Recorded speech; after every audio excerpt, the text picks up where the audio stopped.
AudioJungle.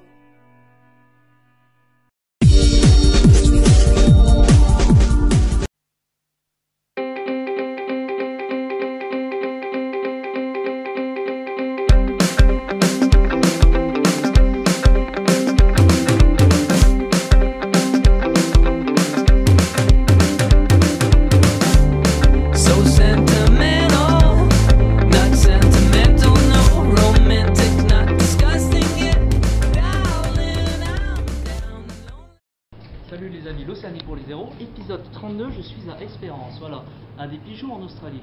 Espérance, c'est donc un lieu privilégié pour les habitants des villes minières comme Kalgoorlie, Boulders ou Perth pour passer le week-end.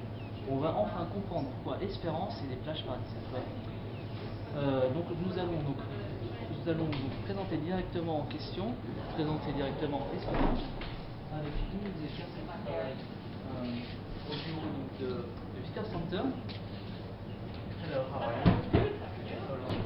So my name is Dean.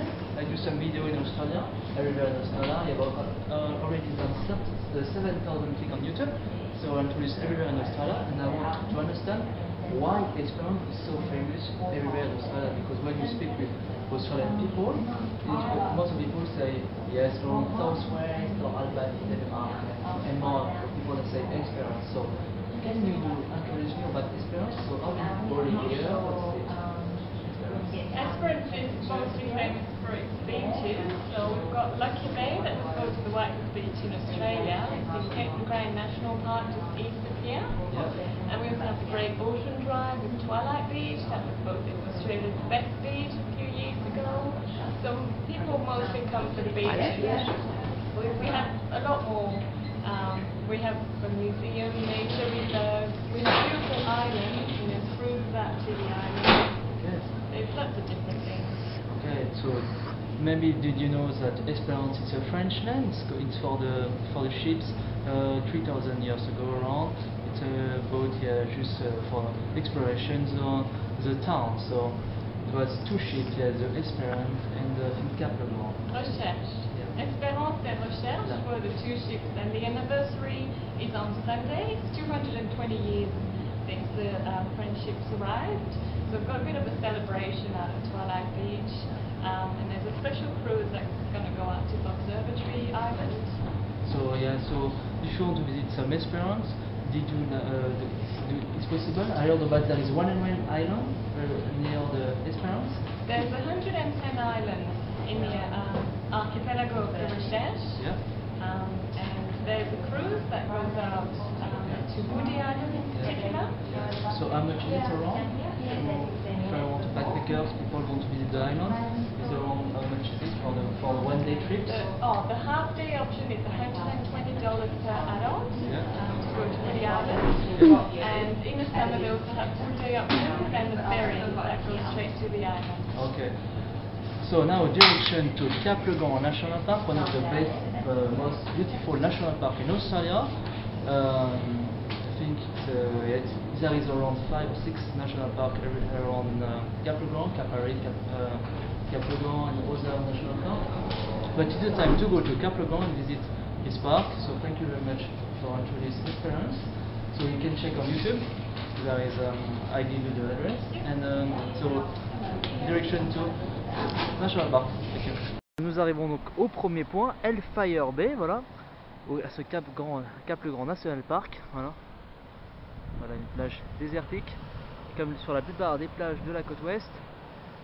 Alors pourquoi maintenant Cap Le Grand? Je vais vous expliquer un petit peu pourquoi donc Cap Le Grand National Park. C'était le nom donc donné au un des deux vaisseaux qui devaient explorer l'Australie en 1792, voilà, il y avait le bateau l'Espérance et le bateau Cap Le Grand, le tout commandé par D'Ancastro, qui sont arrivés en 1792 sur le sud-ouest de l'Australie. Voilà. Si vous voulez faire des recherches approfondies, je vous conseille vivement de les faire. Voilà, l'Espérance, le nom de la ville, à côté de ce parc national de 15 000 habitants. Voilà. Allez, je vous donne rendez-vous directement au prochain spot. Salut les amis. It is so easy to see dysfunction between you and me. We must free up these tired souls before the sadness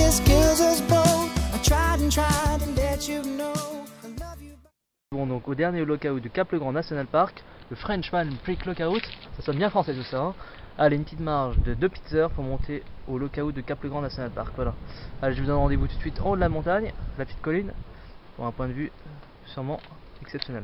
Allez, à tout de suite. Before the sadness kills us both, I tried and tried to let you know I love you, but I'm letting go. It may not last, but I don't know, I just don't know. If you don't know, then you can't care, then you show up.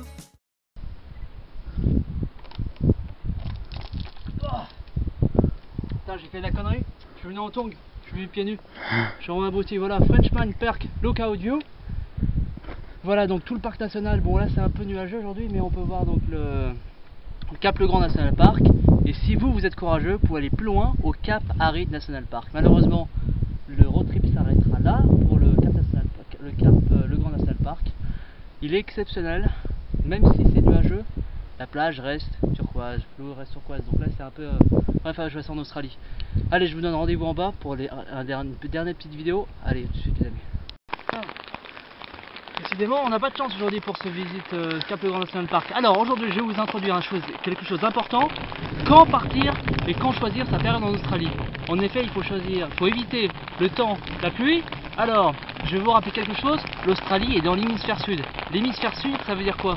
Ça veut dire que les saisons sont inversées par rapport à la France. Concrètement, l'été a lieu au mois de décembre, janvier et février, l'hiver, juillet et août. Voilà.